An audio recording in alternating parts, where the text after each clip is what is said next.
சகோதரன் வழி நடத்தும் பொழுது ஒரு காரியத்தை சரியாக சொல்றார். ஆவியானவர் வழி நடத்தல், அதாவது தேவனை விசுவாசிக்கிறது நல்லது, ஆனால் அவர்களை அன்பு கூறுகிறது, அவர்களை நேசம் பாராட்டுகிறது தான் கடைசி நாளிலே நாம் அவர் மேல வைத்த பிரியத்தை நமக்கு வெளிப்படுத்த போகுது. என்றால் அவர் கூப்பிடும்படி சொல்லுகிறார், என் பிதாவுக்கு பிரியமானவர்களே, நீங்கள் பிதா உங்களுக்கு ஆயத்தப்படுத்தின ராஜ்யத்துக்குள்ளே பிரவேசிங்க. அப்ப யார் அவருக்கு பிரியமானவர் நீங்க பார்ப்பீங்கன்னா, முதலாவது அவருக்கு ஊழியம் செய்யணும். அவர் சொன்னார், என் ஊழியக்காரர்கள் என்னோடு கூட இருப்பார்கள். ஆண்டவரின் இதயத்தில் இந்த ஆண்டு போட்ட பாரம் தான், நீங்க எல்லாரும் இந்த இடத்துல இருக்க யாரும் சும்மா இருக்கக்கூடாது. ஆகவேதான் நான் உங்களுக்கு சொன்னேன், இந்த ஆண்டவர் தன் சரீரத்தை குறித்து, அதாவது நான் உங்களுக்கு சொன்னேன், நான் சொன்னேன் சரீரம் தனக்காக அழுகிற ஆண்டு. அப்போ சவரன் வழிநடத்தும் பொழுது சொன்னார், ஜெபம் இடை விடாமல். இதைத்தான் உங்களுக்கு நான் கடந்த வாரம் அந்த புலம்பலிலே வாசித்து காண்பித்தேன். நடு சாமத்திலும் தூக்கம் வர விடாமல் நீ என்னை நோக்கி கதறன் என்றா. சபைகளுக்குள்ள சரீரத்துக்குள்ள நிறைய காரியங்கள் தவறாய் போய்கொண்டிருக்கிறது. கடந்த வாரம் உங்களுக்கு ஒரு ஆவியை குறித்து கற்றுக் கொடுத்தீங்கனால் தொடர்ந்துமாய் சில காரியங்கள் நாங்கள் பார்க்க போகிறோம். ஆகவே முதலாவது இந்த வார்த்தைக்கு நேராய் நாம் சற்று சிரம் தாழ்த்தி தேவன் நம்மோடு பேசும்படி அவரை நோக்கி பார்த்தோம். நன்றி ஆண்டவரே, எங்கள் சிரங்களை உமக்கு முன்பாக தாழ்த்துவோம். உங்களுடைய சத்தத்துக்கு கீழ்ப்படியும்படியாக தேவனே, நீர் எங்களுக்கு கற்றுக் கொடுக்கிறதெல்லாம் உங்களுடைய வார்த்தைகளாக இருக்கிறது. உங்களுடைய சத்தியத்தின்படி எங்களுக்கு கற்றுக் கொடுக்கிறீர் ஆவியானவரே. அதற்கு எங்கள் இருதயங்களை திறந்தரும், எங்கள் செவிகளை திறந்தரும். இவைகள் எங்கள் வாழ்க்கையை கை கொண்டு நாங்கள் உமக்கென்று எழுப்பி பிரகாசிக்க எங்களுக்கு பலத்தையும் கிருபையும் தருகிறார். இயேசுவின் நாமத்தில் வேண்டிக் கொள்கிறோம். ஆமென். ஆகவே கடந்த வாரம் நான் உங்களுக்கு சொன்னேன், அப்போ நான் அதை உங்களுக்கு மத்தியில பேசிவிட்டு போன பிறகு இந்த நேற்றைய நாள் சில காரியங்களை, நேற்று எனக்கு எந்த வேலையும் இல்லை, அப்போ நான் வீட்டிலே ஆண்டவருடைய பாதத்திலே உபவாசத்திலே இருந்த பொழுது தேவன் சில காரியங்களை காண்பித்து கொடுத்தார். ஆச்சரியமா இருந்தது. தேவன் எவ்வளவு தூரம் நமக்கு கற்றுக் கொடுக்கிறார் என்பதை இந்த நாட்களை நீங்க புரிந்து கொள்வீங்க. நான் உங்களுக்கு சொன்னேன், தேவனுடைய சரீரத்திலேயே அநேக காரியங்கள் நடக்க போது எனக்கு தெரியாது. ஆவியான சொன்னதைத்தான் உங்களுக்கு நான் சொன்னேன். அதை தேவன் நேற்றைய நாளை உறுதிப்படுத்தி காண்பித்தார். சில காரியங்களை நான் உங்களுக்கு அதை பின்பாய் சொல்லுகிறேன். அப்போ ஆண்டவர் எவ்வளவு தூரம் சிறியவர்கள் மத்தியிலே தன் கிரியைகளை நடப்பிக்கிறார் என்பதற்கு இப்படிப்பட்ட காரியங்கள் நமக்கு உற்சாகமாக இருக்கிறது. என்றால் தேவன் பேசுகிறார் பாருங்க, மனிதன் பேசுகிறதல்ல. நீங்க அப்படி எடுத்தீங்க என்று சொன்னா, நீங்க தேவனோட இருக்கிற அந்த அவர் பிரியத்தை அவர் மேல வைத்திருக்கிற காரியங்களை நீங்க விட்டு விடுவீங்க. அப்போ நாம் அதற்கென்றல்ல, நாம் அழைக்கப்பட்டது தேவனுடைய சித்தத்தை எல்லாரும் நிறைவேற்றி முடிக்கும்படி. அப்ப நீங்க ஒருவரும் சும்மா இருக்கக்கூடாது. ஒருவரும் நீங்க சும்மா இருக்கப்பட. நம்முடைய பால் வளர்ந்த பிள்ளை கூட கர்த்தரை துதிக்கிறது, பெனாயா கூட கர்த்தரை துதிக்கிறது. அதுதான் என்னுடைய விருப்பம்.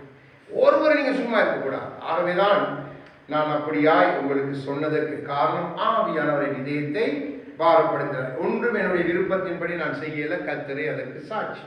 அப்போ கடந்த வாரம் நான் உங்களுக்கு கற்றுக் கொடுத்தேன், அதாவது எப்படிப்பட்ட அந்த கிருபையின் உபதேசம் எப்படி வந்தது, எப்படி அங்கே அந்த நிக்கோலஸ்தாய் மதஸ்தாவுடைய கிரியைகளை பற்றி இன்றும் இந்த சபைகளுக்குள்ள எப்படிப்பட்ட காரியங்கள் இருக்கிற, இதெல்லாம் இங்கிருந்து ஆரம்பித்து சத்ருவானன் எப்படி கொண்டு வந்தேன், அந்த கிருபைக்குள்ள வந்த ஒரு மனிதனை பிடித்து ஒரு மார்க்கமாய் மாற்றி கிறிஸ்துவின் சரீரத்திலிருந்து எழும்பி அவன் சரீரத்தை கெடுக்க ஆரம்பித்திருக்கிறான். அப்போ இது பொருளாத ஒரு காரியம். நாம் அதை சரியாய் புரிந்து கொள்ள வேண்டும். இந்த நாளிலும் சபைக்குள்ளே இருக்கக்கூடாத காரியங்கள், நம்ம எல்லாத்தையும் நிறைய காரியங்கள் உண்டு. ஆனாலும் ஆவியானவர் பாரப்படுத்தின சில காரியங்களை உங்களுக்கு இந்த நாளை கற்றுக் கொடுக்க நான் விரும்புகிறேன். ஏன்னா நம்ம எல்லாத்திலும் அவருடைய சரீரம், நான் தனிப்பட்ட சரீரம், நீங்க தனிப்பட்ட சரீரம், நாம் எல்லாரும் இணைந்த அவருடைய சரீரம். அப்போ இந்த சரீரம் தன்னை எல்லா விதத்திலும் காத்துக்கொள்ளணும் என்பதில் ஆவியானவர் இந்த ஆண்டு மிகவும் கரிசனையாயிருக்கிறார். இந்த ஆண்டவர் பரலோகத்து வல்லமையோடு நம்மை இணைத்து கிரியை செய்யணும். அப்போ நாம் அதற்கு ஒப்பு கொடுக்கணும். நாம் ஒருவரும் சாதாரணமாக இருக்கணும். நம்முடைய பிள்ளைகள் எல்லாரும், நம்முடைய பிள்ளைகள் நாம் எல்லாருமே கர்த்தர் வைத்த திட்டத்தை நிறைவேற்றி முடிக்காம நாம் அவருக்கு முன்பாக போய் நின்றா நாம் பரிதவிக்கப்பட்டவர்கள். இன்னைக்கு அநேகர் என்ன நினைக்கிறாங்க, நாம் கர்த்தருடைய சித்தத்தை செய்கிறோம் என்று தங்கள் ராஜ்யங்களை மன வாஞ்சைகளை நிறைவேற்றி கொண்டிருக்கிறாங்க. நான் பின்பாய் செய்திக்குள்ளே போகும் பொழுது இன்னும் சில காரியங்களை உங்களுக்கு நான் சொல்லுகிறேன். இப்போ நாம் செய்திக்காக, இந்த நாள் செய்திக்காக கொலோசியர் 2வது அதிகாரம் 16வது வசனத்தை எடுத்து வாசிங்க. 276வது பக்கம் 16வது வசனம். எல்லாரும் நாம் தியானித்ததுதான், ஆனால் தேவன் நம்மோடு மீண்டும் பேச விரும்புகிறார். இந்த ஆண்டு புதிதாக ஆரம்பிக்கிறார். ஆகவே செவி கொடுத்து கேளுங்க. ஆகையால் போஜனத்தையும் பானத்தையும் குறித்தாவது, பண்டிகை நாளையும் மாத பிறப்பையும் ஓய்வு நாட்களையும் குறித்தாவது ஒருவனும் உங்களுக்கு குற்றப்படுத்தாதிருப்பானாக. ஆவியானவர் தம் சபையை பார்த்து, தம் சங்கத்தை பார்த்து சொல்லுகிறார், நம்மை குற்றப்படுத்துகிற காரியங்கள். அப்போ அந்த காரியத்தை நீங்க குற்றப்படும் பொழுது சரீரத்திலே பலவீனம் வந்து விடுகிறது, சரீரம் தொங்குகிறது, சரீரம் தோய்ந்து போகிறது, ஆனால் தெரிகிறது இல்லை. அப்போ அங்கே ஆவியானவர் நமக்கு திருமணம் பட்டுகிறார், அழகா எழுதுகிறார். என்ன? போஜனத்தை குறித்து. இன்றைக்கு நமக்கு தெரியும் பண்டிகைகளை குறித்து, இந்த ஓய்வு நாளை குறித்து ஒருவரும் உங்களை குற்றப்படுத்தக்கூடாது. அதை குற்றப்படாதபடிக்கு தன் சரீரத்துக்குள்ளே அவைகள் செவ்வையாக செய்யப்பட வேண்டும், அந்த காரியங்கள் சரியாக செய்யப்பட வேண்டும். ஏன் அப்படி ஆவியானவர் சொல்லுகிறார்? சரீரத்தை பார்த்து பேசுகிறார், நம்மை பார்த்து பேசுகிறார். 17வது வசனத்தை அப்படியே வாசிங்க. அவைகள் வரும் காரியங்களுக்கு நிழலாய் இருக்கிறது, அவைகளின் பொருள் கிறிஸ்துவை பற்றினது. அப்போ சரீரத்தினுடைய எல்லா பொருட்களும், சரீரத்துடைய எல்லா கிரியைகளும் அது கிறிஸ்துவை பற்றினதா இருக்கணும். அப்போ ஆதி நாட்களிலே கொடுக்கப்பட்ட இந்த பண்டிகைகள், ஆதி நாட்களிலே கொடுக்கப்பட்ட ஓய்வு நாட்கள், ஆதி நாட்களிலே செய்த கிரியைகளை தேவன் எப்படி மாற்றி இருக்கிறார், இல்லை எப்படி நம்மை அணுகும்படி சொல்லுகிறார் என்றால், தேவன் எல்லாவற்றையும் நிறைவேற்றி முடித்தபடியினால் வேதம் நமக்கு எச்சரிக்கிறது. பின்னாளிலே அப்போஸ்தலர் நாட்களிலே ஆவியானவர் ஊற்றப்பட்ட பின்பாக நமக்கு வேதம் எச்சரிக்கை. நம்மை குற்றப்படுத்த போகிற காரியம், சத்துரு இன்றைக்கு சபையை குற்றப்படுத்தி கொண்டிருக்கிற காரியம் நீங்க பாருங்க. வெளியில இருக்கிறவங்க நம்மை பார்த்து, சரீரத்தை பார்த்து குற்றப்படுத்துகிற காரியம் என்ன? பண்டிகைகள், நம்முடைய ஓய்வு நாளுடைய ஆசாரிப்பு முறைகள், அதே போல மாத பிறப்புகள் என்று நாம் செய்கிற கூத்துகள், இதையெல்லாம் வெளியில இருக்கிறவர்கள் குற்றப்படுத்தும்படி சத்துருத்த நாட்களை வைத்திருக்கார். ஆவியானவர் துக்கப்படுகிறார், ஆண்டவராய் இயேசு கிறிஸ்து துக்கப்படுகிறார், அவர் எல்லாவற்றையும் நிறைவேற்றி முடித்திருக்கிறார். அப்போ நன்றாய் நீங்க விளங்கிக் கொள்ளணும். அப்படியே 18வது வசனம், ஒவ்வொரு வசனமாய் வாசிக்கும் பொழுதுதான் அது நமக்கு நன்றாய் விளங்கும். 18 வாசிங்க. இப்ப கணுக்களாலும் கட்டுக்களாலும் உறவி பெற்று இணைக்கப்பட்டு தேவ வளர்ச்சியாய் வளர்ந்தேறுகிற சரீரம் முழுவதையும் ஆதரிக்கிற தலையை பற்றி நாம் தலையாய கிறிஸ்துவை பற்றி கொள்ளணும். தலையாய கிறிஸ்துவுக்கு நேராகத்தான் சரீரம் இணைந்து நடக்கணும். இல்லை என்று சொன்னா தலை ஒரு பக்கத்துல போகும், சரீரம் இன்னொரு பக்கத்துல போகும். அப்போ அது எப்படிப்பட்டது என்றா தலை இல்லாத ஒரு முண்டம் போல இருக்கும். இப்போ அழகாய் ஆவியானவர் சொல்லுகிறார், நாம் அதை பற்றி கொள்ளணும். அதை பற்றி கொண்டுதான் நம்முடைய கிரியைகள் எல்லாம் இந்த பூமியில நடக்கணும்.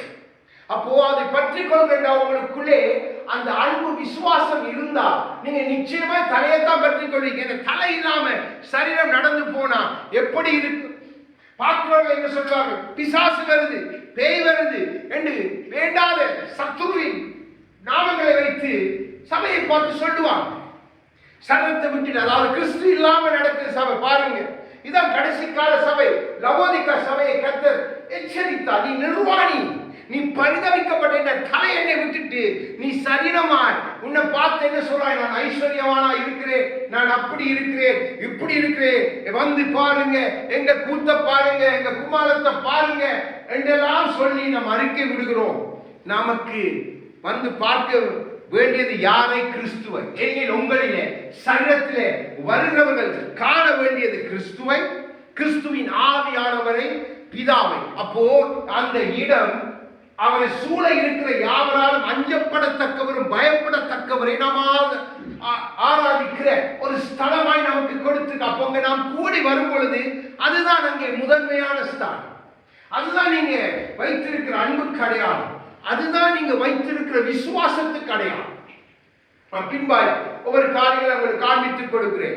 இப்போ எப்படிப்பட்ட முறைமைகளை சத்துரு கொண்டு வந்துட்டான் பாருங்க. 19வது வசனத்திலே அங்கே ஆவியானவர் சொல்லுகிற காரியம், மாயமான தாழ்மையிலும் தேவதூதர்களுக்கு செய்யும் ஆராதனையிலும் விருப்பம் காணாதவைகளிலே துணிவாய் நுழைந்து தன் மாம்ச சிந்தையினாலே வீணாய் இருமாப்பு கொண்டிருக்கிற எவனும் உங்கள் பந்தய பொருளை நீங்கள் இழந்து போகும்படி உங்களை வஞ்சியாதிருக்க பாருங்கள். ஆமென். ஆவியானவர் சொல்லுகிறார், உங்களை வஞ்சிக்கிற காரியங்கள், கிறிஸ்து நமக்கு அடையாளப்படுத்தின காரியங்களை நீங்க வெளியில தேர்ந்தீங்களே, வெளியில அல்ல, என் சரீரத்துக்குள்ள இருந்து என் சரீரத்துக்குள்ள கொண்டு வந்து, அதாவது உங்களுக்குள்ள கொண்டு வந்து அவன் செய்கிற தந்திரம் எப்படி இருக்கும் என்று சொன்னா, இன்னைக்கு நீங்க பாருங்க, காணாதவர்கள் நம் அநேகத்தை நம்முடைய கண்கள் காண இல்லை.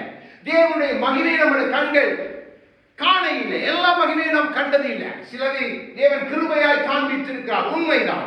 ஆனால் எல்லா மகிமையும் நமக்கு தெரியாது. நம் காணாதவைகள் பாருங்க, இன்னைக்கு காணாதவைகளை குறித்து துணிகரமாய் தங்கள் மாமிசத்தோடு இணைத்து பேசுகிற அநேகரை சத்துரு எழுப்பி விட்டார் சரீரத்துக்குள்ள.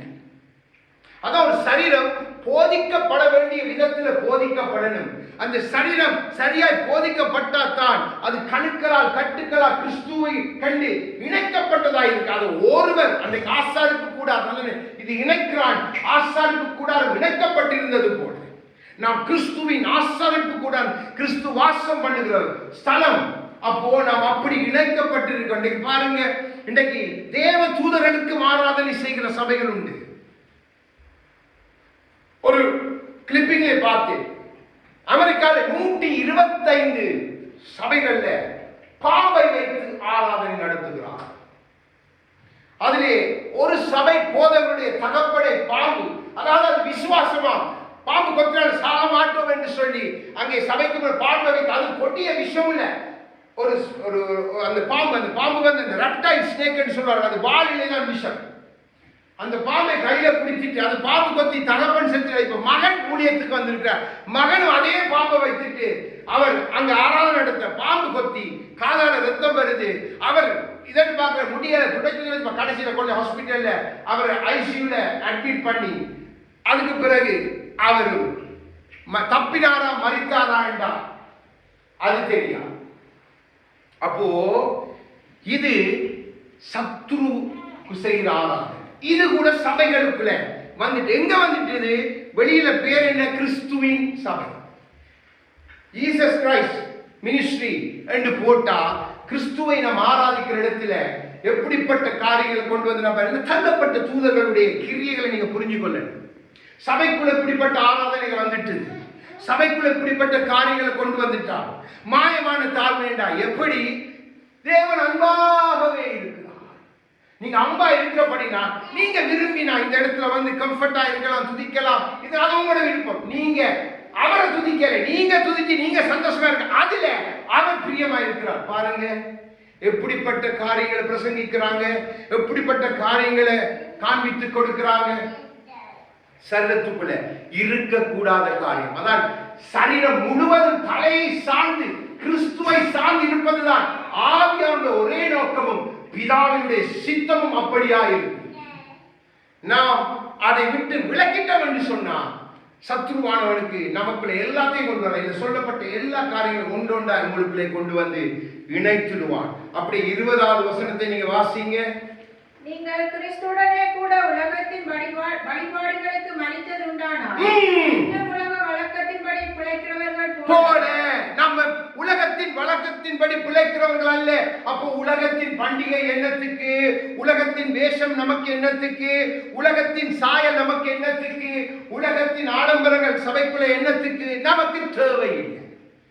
வேதம் தெளிவாய் சொல்லுது, நம்மை தேவன் உருவாக்குகிறார், அநேகரை உருவாக்கும்படியா. நன்றாய் விளங்கிக் கொள்ளுங்கள்.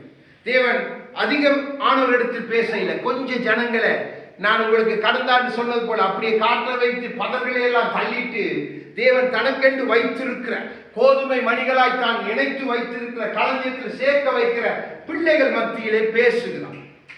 அப்போ நன்றாய் விளங்கிக் கொள்ளுங்க, உலகத்தின் வழிபாடுபடி எந்த ஒரு சரீரம், அதாவது தனிப்பட்ட ரீதியில் நான் அவருடைய சரீரம், சபையாய் நாம் சரீரம், அப்ப சபையாய் நாம் அதை கொண்டு வரவும் கூடாது. தனிப்பட்ட ரீதியில என் குடும்பத்துக்குள்ள கூட அது இருக்கக்கூடாது.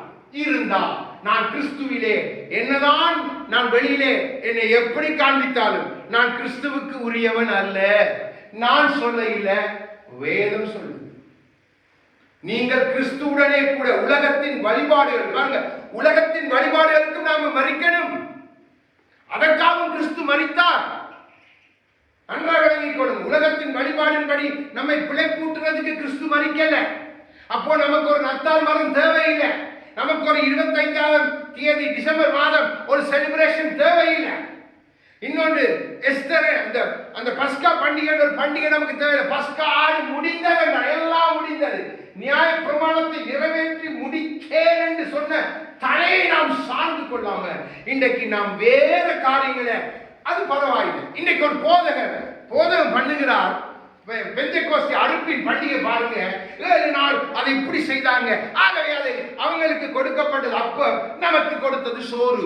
ஆகவே பொங்கல் பெரிய ஊழியக்காரர் இந்தியாவில் பிரசித்தி. என கேட்ட உடனே அப்படியே என்ன சொல்லுறது என்று தெரியல. வேத புரட்ட உன்னை நம்பி 1000 பேர் இருந்து 1000 பேர் எங்க போகிறான்? உனக்கு அந்த கரிசனை, உன் ஆடுகளை குறித்த கரிசனை இல்லாத ஊழியக்காரர். ஒரு ஆடுதன் மிஞ்சினாலும் அதை பரலோகத்தில் சேர்க்கிறவன் தான் உண்மையான ஊழியர். அதுதான் கிறிஸ்துவின் ஊழியர். காணாமல் போனதையும் கொண்டு வந்து சேர்க்க பிரயாசப்படுகிறது. அப்போ அப்படித்தான் நம்ம கொண்டு வந்து சேர்த்தான். நான் பாடி துதித்தது போல பாலை நிலம் வறண்ட நிலத்துல, அதாவது வறண்ட விழா பாதாளத்துல கட்டப்பட்டிருந்த நம்மை கொண்டு வந்தான். நம் தேவனை நாம் நன்றாய் புரிந்து கொள்ள. இன்றைக்கு கிறிஸ்தவர்கள் ஏனோ தானோ என்று உலகத்து வழிபாட்டு முறைமையில தாங்கள் மறித்தது கூட தெரியாம அதோட இணைந்து வாழ்கிறாங்க. தமிழர் பண்டிகை எங்க சொல்லி இருக்குது? உழவர் பண்டிகை, அதாவது விவசாயம் செய்தவர்கள் செய்த பண்டிகையை தமிழர் பண்டிகையை மாற்றி விட்டார்கள். இது எங்கிருந்து வந்தது? நன்றாய் விளங்கிக் கொள்ளும். அதுக்கு வேதத்துல லேவியர் ஆகமத்துல அதை அசைவாடும் பண்டிகை, கதிர்களை கொண்டு அசைவ தேவன் சொன்ன அத்தனைக்கு நான் உங்களுக்கு அதை குறித்து பிரசங்கம் பண்ணிக்கிறது. 7 பண்டிகையோட தன்மைகள் என்னன்னு சொல்லி.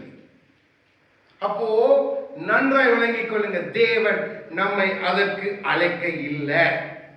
இது ஒரு சரீரத்துக்குள்ளே இருக்கக்கூடாது. கிறிஸ்துவை உண்மையாய் நேசிக்கிற அன்பு கூறுகிற பிள்ளைகளுக்குள்ளேயும் இருக்கக்கூடாது. நம்ம களவில் செய்யலாம் தப்பு என்று கேட்டால் தேவன் கேட்பார், உலகத்தின் வழிபாடுகளுக்கு நான் மறித்தது உண்டானால் நீயும் மறிக்கணும் என்று என் வார்த்தை உனக்கு பிரசங்கிக்கப்பட்டது உண்டே, என் வார்த்தை உன்னுடைய கரங்களை எழுதி கொடுக்கப்பட்டது உண்டே, நீ மறித்தியா மகனே? நன்றாக விளங்கிக் கொள்ளுங்க, தேவன் நிச்சயமாய் கேட்பார். இப்போ 1 தெசலோனிக்கர் 4வது அதிகாரம் சில காரியங்களை பார்த்துட்டு எதெல்லாம் நம் சபைக்குள்ள இருக்கக்கூடாதோ அதை நாம் நன்றாய் தெரிந்து கொள்ளுங்கள். 3 - 5 வரைக்கும் உள்ள வார்த்தைகளை வாசிங்க. 281வது பக்கம் 4வது அதிகாரம் 1 தெசலோனிக்கர் 4. நீங்கள் பரிசுத்தம் உள்ளவர்களாக வேண்டும் என்பதே தேவனுடைய சித்தமாய் இருக்கிறது. அந்தபடி நீங்கள் வேசி மார்க்கத்துக்கு விலகி இருந்து தேவனை அறியாத அஞ்ஞானிகளைப் போல மோக இச்சைக்குட்படாமல் உங்களில் அவனவன் தந்தன் சரீர பாண்டத்தை பரிசுத்தமாயும் கனமாயும் ஆண்டு கொள்ளும்படி அறிந்து. வேதம் மீண்டும் நமக்கு தெளிவாய் சொல்லுகிறது, கிறிஸ்து உங்களை அழைத்தார், பிதா உங்களை அழைத்தார், ஆவியானவர் உங்களை வாசம் செய்தார். உங்க நடக்கைகள் எல்லாம் பரிசுத்தம் உள்ளவர்களாக வேண்டும் என்பதே அவருடைய சித்தம். அந்த சித்தம் தான் முதன்மையான சித்தம். அந்த சித்தத்தை தான் நான் நீங்கள் நிறைவேற்றுவதற்கு நமக்கு தம் குமாரனை கொடுத்து அன்பு கூர்ந்து விசுவாசித்து தடையை பற்றிக் கொள்ள என்று வேதம் சொல்லுது. அப்போ தேவனை அறியாத அஞ்ஞானிகளை போல அவங்கள உலகத்து வழிபாடுகளை நான் கொண்டு வந்துட்டு அந்த மோக இச்சைக்குள்ள என்னையும் உட்படுத்தி என் குடும்பத்தை உட்படுத்தி நான் கொண்டாடிட்டு நான் கிறிஸ்துவுக்கு பண்டிகை செய்தேன், இல்ல நான் என்னை மகிமைப்படுத்த நான் பிறந்த நாள் கொண்டாடினேன் என்று சொன்னா நான் உலகத்தின் வழிபாட்டு முறையிலே பிழைத்துக் கொண்டிருக்கிறேன். நான் கிறிஸ்துவுக்குரியவனா, கிறிஸ்துவுக்குரியவளா, கிறிஸ்துவின் சரீரமா, கிறிஸ்துவின் சபையா என்பதை நாம் அறிவேன். அடுத்த வசனம் சொல்லுது, உங்களில் அவனவன் தன் தன் சரீர பாண்டத்தை, நான் சொன்னேன் நாம் தனிப்பட அவருடைய சரீரம் அதை கனத்தோடு ஆண்டு கொள்ள. அந்த கனம் பரிசுத்தத்திலும் அவருடைய நீதியிலும் நிறைந்ததாய் இருக்குது. நீதிபரன் பரிசுத்த குற்றமற்றவர் எனக்காய் உங்களுக்காய் மரித்ததனால் சபை. மரித்தவர்களில் வாசம் பண்ண நம்மை அழைத்தார். அழைத்தவர் நமக்குள்ளே வைத்துக் கொண்டு நான் இன்னும் உலகத்தின் வழிபாடுபடி ஜீவிக்கிறவருக்கு, என்றென்றும் ஜீவிக்கிறவருக்கு அவருடைய வருஷங்களை எண்ணி முடியாது என்று வேதம் சொல்லுகிறது. யோபுவை பார்த்து கேட்கிறார், யோபுவே, இவைகளெல்லாம் உண்டாகும் பொழுதுக்கு முன்பாய் நான் இருக்கிறேன், அப்போ நீ எங்கே இருந்தாய்? மனுக்குலத்தை பார்த்து, மனிதனை பார்த்து கேட்கிற ஆண்டவருக்கு நான் உலகத்து வழிபாட்டு முறைமையில சபைக்குள்ள அவருடைய சரத்துக்குள்ள இருக்கக்கூடாத விஷ கிருமியை போல இருக்கிற செத்த ஈய போல இருக்கிற காரியங்களை நடத்திட்டு நான் சொல்லலாமா, நான் கிறிஸ்துவின் சபையில நான் அதை செய்தேன், கிறிஸ்துவுக்கு பிரியமாய் செய்தேன், கிறிஸ்துவுக்காய் பண்டிகை செய்தேன், கிறிஸ்துவுக்காக அதை செய்தேன், மாத பிறப்பை கொண்டாடினேன் என்றெல்லாம் சொன்னால் வேதம் ஏற்றுக்கொள்ளுமா? சபைக்குள்ள இது இருக்கவே கூடாது. இதை வேதம் வேசி மார்க்கம் என்று சொல்லுகிறது. இதுதான் வேசித்தனம். இதைத்தான் பின்பாக பழைய ஏற்பாட்டில் உங்களுக்கு காண்பித்துக் கொடுக்கிறேன். இது வேசி மார்க்கம். இன்றைக்கு சபைக்குள்ளே இருக்கக்கூடாது. நாம் நினைக்கிற ஒரு ஸ்திரியோடு போய் நாம் இணைந்திருந்து செய்கிறது, அது நம் சர்வத்தை கெடுக்கிற, அதை தேவன் கெடுப்பார், அதோட வசனம். ஆனா இது முழு சரீரத்தை, கிறிஸ்துவினுடைய முழு சர்வத்தை கெடுக்கிற வேசி மார்க்கத்தை அன்றைக்கு கொண்டு வந்தது போல இன்றைக்கு சபைகளுக்குள்ள கொண்டு வந்துட்டான். இதான சபைகள் குற்றப்பட்டு நிக்குது. கிறிஸ்துவின் சரீரம் குற்றப்பட்டு நிக்குது. கிறிஸ்துவை குற்றப்படுத்துகிறோம், பாவியானவரை குற்றப்படுத்தி துக்கப்படுத்துகிறோம். ஆனா துதி பாடலுக்கு குறைவே இல்லை, ஆர்ப்பாட்டம் புகை போடுறதுக்கு குறைவே இல்லை. யோசிச்சு பாருங்க, இது சபைக்குள்ள இருக்கக்கூடாத காரியம். சபை தேவ கிறிஸ்துவின் சரீரத்துக்குள்ள இருக்கக்கூடாத காரியம். கிறிஸ்துவின் சரீரம் பரிசுத்தமாய் ஆண்டு கொள்ளப்படனுடைய நீதியின் படி ஆவிதான் சொன்னார், என் ராஜ்யம் அது பரிசுத்தம், பரிசுத்தம் உள்ளது மாத்திரம் நுழைகிற ராஜ்யம், அதை நீதியினால் என் நீதியை கொண்டு நடப்பித்து பேசி என்றுதான் ஆண்டவர் சொன்னாரே அல்லாமல் வேற எதையும் கொண்டு உங்களால் பிரவேசிக்க கூடும் என்று சொல்ல இல்லை.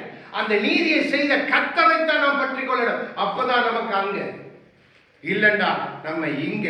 அதான் உலகத்து மரித்து போன வழிபாடுகள் நம்மை ஒரு நாள் உயிர்ப்பிக்க முடியாது.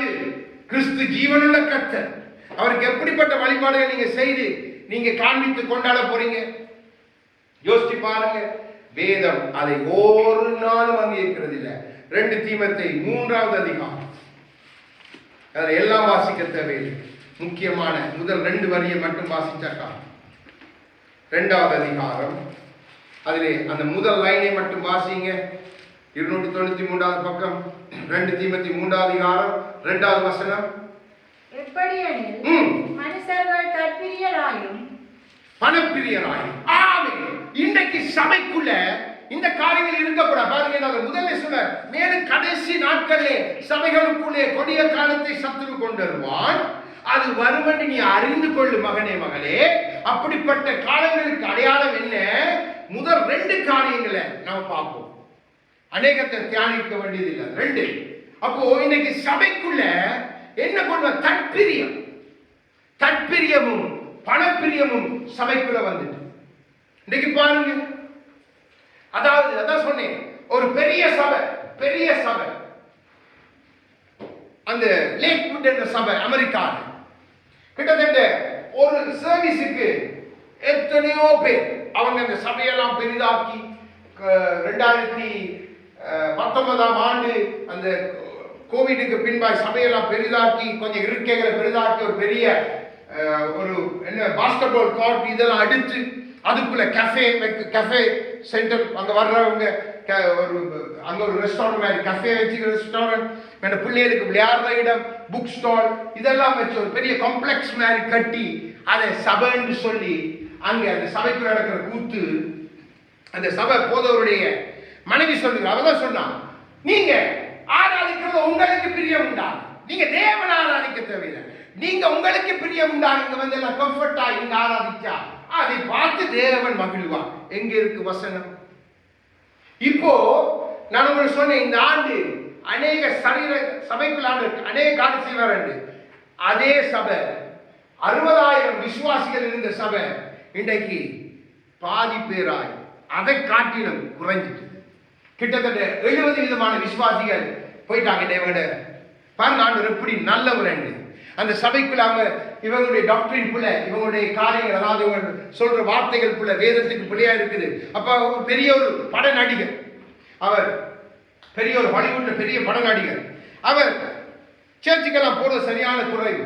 அப்போ ஒரு நாள் அவர் அந்த சர்ச்சுக்குள்ள சரி போவோம், இன்றைக்கு ஞாயிற்றுக்கிழமை நான் ஃப்ரீயா இருக்கேன். அப்ப அந்த இடத்துல வந்திருந்தார், வேற சிட்டியில இருக்கிற வேற இடத்துல இருக்கிறவர், அமெரிக்காவில டெக்சஸுக்கு வந்தபடியால நீங்க அடிச்சு பாருங்க, லேக்வுட் அடிச்சீங்கன்னா வரும் ஜாய் ஆஸ்ட்ரின், அவருடைய பேரு ஜாய் ஆஸ்ட்ரின், அந்த ஊழியக்காரன்.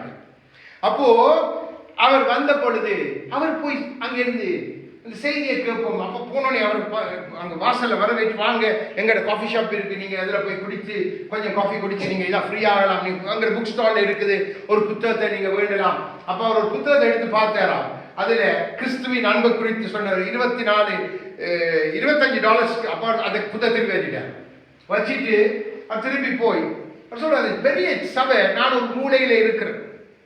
இப்போ அங்க ஜாய் ஆஸ்டின் வந்தோடனே அங்க எல்லாரும் அவருக்கு நேரம் லைட்டை போட்டு பெரிய புகா அடிச்சு சுத்தி பெரிய டெக்னாலஜி கேமராக்கள் அங்க பின்னுக்கு இதெல்லாம் நடக்குது. நான் பார்த்து கொண்டிருக்கிறேன்.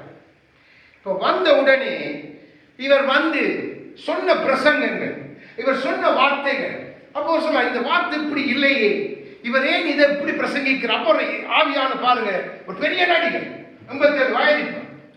அப்போ அவருக்கு ஆவியான இதயத்துல இது தவறு, இது தவறு என்று சொன்ன உடனே, இவர் பெரிய நடிகர் தானே, அப்போ இவரை எப்படியாவது சந்திக்கணும். அப்போ சர்வீஸ் முடிய அவர் அங்கிருந்து அங்க ஒரு பெண் நின்று கொண்டிருந்தார். அப்ப அவைக்கு போனோடனே தன்னை அவசரமா, நீங்க பெரிய நடிகர்லாம் கூட பேர் இதெல்லாம் என்று சொல்லிட்டு அவர் சொன்னார், நான் உங்களுடைய போதரோடு ஒரு 10 நிமிஷம் பேசலாமா? அப்போ அவர் சொன்னா, ஐயோ கட்டாயமா, உங்களை மாதிரி ஆட்களைத்தான் எங்களோட போதவர் நேசிச்சு பார்ப்பேன், பொறுங்க வெயிட் பண்ணுங்க. ஓடி போய் சொன்னேன், உடனே வர சொன்னேன். அங்கே பார்த்தா அவர் ஆஃபீஸில் அவர் இருக்கிறாரா.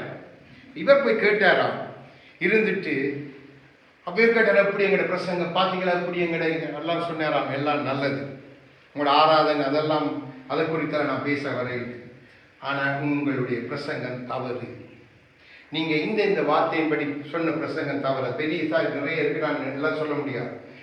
அப்போ இது தவறு என்று அவர் சொன்ன உடனே அவர் சிரித்து அவரை வரவேற்ற முகம் மாறிட்டு.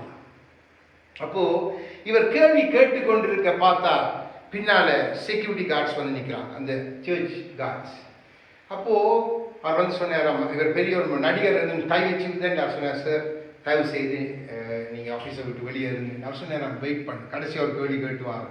சொன்னார், நீ கிறிஸ்துவுக்கு ராஜ்யத்தை கட்டையில, நீ உன்னுடைய ராஜ்யத்தை கட்டுறா, கிறிஸ்துக்கு முன்னுக்கு இது பிழை என்று சொல்லி சொன்னார். இப்போ போகும் என்று சொல்லி அவரை கொண்டு அப்படி ஏற்றி அப்படியே அனுப்பிவிட்டான். சொல்லுகிறான், மனம் திறந்து பேட்டி கொடுத்து சொல்லுகிறான். அப்போ அந்த சபை இன்றைக்கு இந்த அமெரிக்கா தேசத்து 1600 மெகா சர்ச், அங்கிருந்து அந்த மெகா சர்ச் சிஸ்டம் வந்தது. இந்த 1600 மெகா சர்ச்சில் 1200 மெகா சர்ச் மூடிட்டான். ஆண்டவர் எவ்வளவு நல்லவர், நல்லா தெரிஞ்சுக்கொள்ளுங்க. ஆண்டவர் சொன்னா அதை செய்து காட்டி அதை நமக்கு அறிய தருவார். இப்ப இந்த கிட்டடிக்கு நடந்த காரியம் நான் சொல்லுகிறேன். இந்த கடைசி அந்த ஆண்டுக்குள்ள கடைசியில மூடப்பட்ட சபைகள், இப்ப 400 சபைகளிலே அநேகமான சபைகளுக்குள்ள இன்னும் சர்வீஸ் எல்லாம் இல்லை, அநேக சபையில ஆட்கள் போயிட்டாங்க. நீங்க இன்டர்நெட் அடிச்சு பாருங்க, மெகா சர்ச்சஸ் என்று அடிச்சு பாருங்க, நீங்க பாப்பீங்க. தேவன் நல்லவர், தேவன் சொன்னா அதை செய்து முடிப்பார். அதான் சொல்றேன், தேவன் பெரிதாய் நம்மை காட்டுறதுல எல்லாம் அவர் சின்னவனுக்குள்ள வாசம் பண்ணி பெரிய காரியம் செய்கிறார். அப்போ தேவ சபைக்குள்ள பணப்பிரியம், அதாவது தற்பிரியம் உள்ளவன் தான் தன்னுடைய வஸ்திரங்களை அப்படி மினுக்கி அப்படி பண்ணி இப்படி பண்ணி பல காரியங்களை காட்டுவான். அதெல்லாம் சபைக்குள்ள இருக்கவே கூடாது. கிறிஸ்துவினுடைய சர்வத்துக்குள்ள இருக்கக்கூடாது, நமக்குள்ளும் இருக்கக்கூடாது. நம்ம உடுக்கிறது தவறல்ல, நீங்க உடுத்தலாம், கர்த்தர் உங்களை ஆசை, ஆனா அது உங்களோடு இருப்பதா நன்றாய் விளங்கிக் கொள்ளுங்க. அப்போ இது இருக்கக்கூடாது. இப்போ தீத்து 1வது அதிகாரம் 10 11 வாசிங்க, அடுத்த பக்கம். தீத்து 1வது அதிகாரம் 10 11 பாருங்க, என்ன சொல்லுகிறார் ஆவியானவர். அநேகர் விசேஷமாய் விருத்த சேதனம் உள்ளவர்கள், அடங்காதவர்களும் குறிப்பேச்சுக்காரரும் மனதை மயக்குகிறவர்களுமாய் இருக்கிறார்கள். அவர்களுடைய வாயை அடக்க வேண்டும். ஹல்லேலூயா.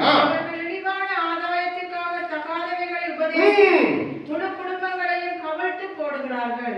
பாருங்க, விருத்த சேதனம், இருதயத்திலே விருத்த சேதனத்தை பெற்று கிறிஸ்துவை ஏற்றுக்கொண்டு வந்த நம்மிலே அநேகருடைய நிலைமைகள் எப்படி போயிட்டது என்று சொன்னா பாருங்க, அடங்காதவர்கள், அடங்காத பிள்ளைகள் சபைக்குள்ள எழுப்பிட்டான்.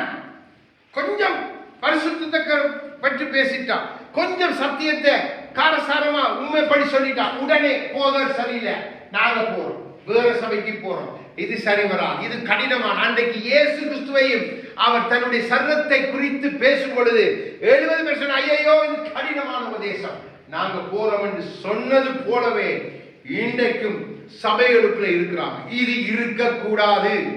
தேவ வார்த்தையை வைத்து உங்களுக்கு ஒரு பிரசங்கம் வரும் வேண்டாம், வீணான அளவுகிற வார்த்தைகள் அல்ல.